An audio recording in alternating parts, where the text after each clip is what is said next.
സഹോദരങ്ങളെ, നമ്മുടെ പാരന്റ്സ് മരിക്കുന്ന സമയത്താണ് നമുക്ക് ബോധ്യം വരിക അവരുടെ നഷ്ടത്തിന്റെ വലിപ്പം, അവരുടെ നഷ്ടത്തിന്റെ ആഴവും പരപ്പും അപ്പോഴാണ് നമുക്ക് തിരിച്ചറിയുക.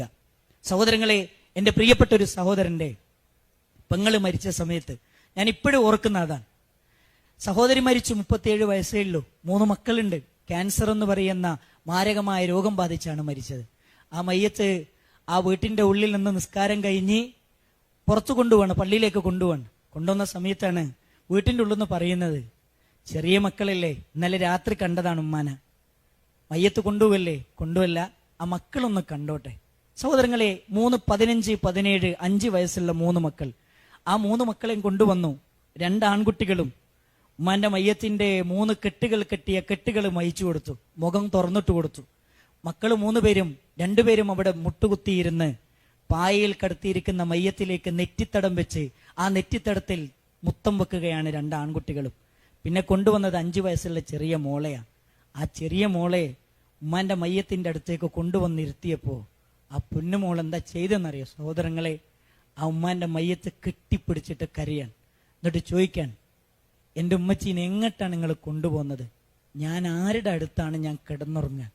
നിങ്ങളൊന്ന് ആലോചിച്ചു നോക്ക്. അതാണ് ഞാൻ പറഞ്ഞത്, നഷ്ടപ്പെടുമ്പോഴേ വില അറിയുള്ളൂ. നഷ്ടപ്പെടുമ്പം വില അറിയും.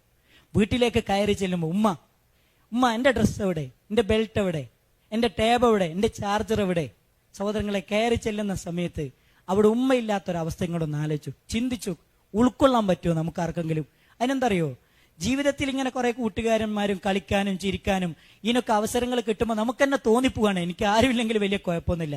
നഷ്ടപ്പെടുന്നവരോട്, വേദനിക്കുന്നവരോട് ചോദിച്ചോക്ക്, ഉമ്മയില്ലാത്ത മക്കളോട് ചോദിച്ചോക്ക്, എന്താണ് അതിന്റെ വേദന അറിയ സഹോദരങ്ങളെ. ഞാൻ ഇപ്പോഴും ഓർക്കാണ്, എന്റെ പ്രിയപ്പെട്ട ഒരു കൂട്ടുകാരൻ ഉമ്മന്റെ മയ്യത്ത് കബറിലേക്ക് ഇറക്കി വെച്ചിട്ട് കബറിന്റെ അടുത്തുനിന്ന് പോരുന്നില്ല. ഞാൻ അവനോട് ചോദിച്ചു, എന്തിനാ മോനെ ഇവിടെ ഇരിക്കുന്നത്? പോര്, വീട്ടിലേക്ക് പോവാണ്. ആ കുട്ടി പറഞ്ഞെന്തറിയോ, അതെ, ഞാൻ എന്തിനാ വീട്ടിൽ പോകുന്നത്? ഒന്ന് സംസാരിക്കാൻ പോലും എനിക്കൊരാളില്ല ജീവിതത്തിൽ. എന്റെ എല്ലാമാണ് എൻ്റെ ഉമ്മ, എൻ്റെ ബാപ്പയാണ് എൻ്റെ ഉമ്മ, എന്റെ ഫ്രണ്ടാണ് എൻ്റെ ഉമ്മ, എന്റെ മദറാണ് എൻ്റെ ഉമ്മ, എന്റെ എല്ലാമാണ് എൻ്റെ ഉമ്മ.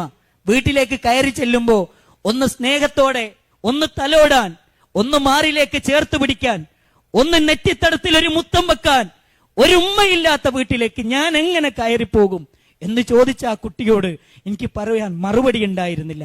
പ്രിയപ്പെട്ട മക്കളെ, മരിക്കുന്നതിന് മുമ്പ് മനസ്സിലായിക്കോളി, ഒരിക്കലും അവരുടെ കണ്ണ് നിറയരുത്. അവരുടെ അഭിമാനത്തിന് ക്ഷതം സംഭവിക്കുന്ന ഒന്നും നമ്മൾ ചെയ്യരുത്. നിങ്ങൾ അറിയോ എന്താ നമ്മുടെ നാടിന്റെ സ്ഥിതി? കഞ്ചാവിന്റെ കേസിൽ പിടിക്കപ്പെട്ടിട്ട് രാത്രി 12 മണിക്കും 1 മണിക്കുമാണ് വാപ്പാനെ ഉമ്മാനെ എവിടത്തേക്ക് പോലീസ് സ്റ്റേഷനിലേക്ക് വിളിപ്പിക്കുന്നത്. ആ വാപ്പാന്റെ അഭിമാനത്തിന് ക്ഷതം വരുത്തുന്ന ഒരു പണിയും പ്രിയപ്പെട്ടവരെ, എന്റെ അനിയന്മാരെ, നിങ്ങൾ ചെയ്യരുത്, ദയവ് വിചാരിച്ച് ചെയ്യരുത്. ആ ഉമ്മാന്റെ മനസ്സ് നൊന്നിട്ട്, വാപ്പാന്റെ മനസ്സ് നൊന്നിട്ട്, ഏതെങ്കിലും ഒരു വാപ്പ, ഏതെങ്കിലും ഒരു ഉമ്മ മനസ്സ് നൊന്ത് കണ്ണിന്ന് കണ്ണീര് വന്നുകൊണ്ട് ദുആ ചെയ്താൽ അല്ല പറയാൻ തട്ടിക്കളയൂല പ്രാർത്ഥന, അല്ല സ്വീകരിക്കും. അതുകൊണ്ട് പ്രിയപ്പെട്ടവരെ, അനിയന്മാരെ, വല്ലതും ചെയ്തു പോയിട്ടുണ്ടെങ്കിൽ വിനയത്തിന്റെ ഭാഷയിൽ, ഹൃദയത്തിന്റെ ഭാഷയിൽ ഇന്ന് വിളിക്കണം. നിങ്ങൾ മനോട് പറയണം, ഉമ്മച്ചിയെ, വാപ്പച്ചിയെ, ഇങ്ങനെയൊക്കെ ചെയ്തു പോയിട്ടുണ്ട്, ഞാൻ ഇങ്ങനെയൊക്കെ നിങ്ങളോട് പറഞ്ഞു പോയിട്ടുണ്ട്, ഉമ്മച്ചിയെ പുറത്തു തരണം. നിങ്ങളുടെ തൃപ്തിയിലാണ് അള്ളാഹുവിന്റെ തൃപ്തി, നിങ്ങളുടെ കോപത്തിലാണ് അള്ളാഹുവിന്റെ കോപം. ഉമ്മച്ചിയെ, നിങ്ങളുടെ തൃപ്തി എനിക്ക് വേണം, എങ്കിലേ എനിക്ക് റബ്ബിന്റെ തൃപ്തി കിട്ടുള്ളൂ. നിങ്ങളുടെ പ്രാർത്ഥന എനിക്ക് വേണം.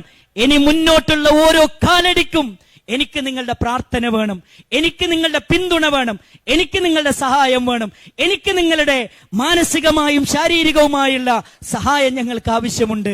അതുകൊണ്ട് എനിക്ക് പുറത്തു തരണമെന്ന് പറയാൻ ഇനിയും നമുക്ക് സാധിച്ചിട്ടില്ല എങ്കിൽ വൈകിപ്പോയി.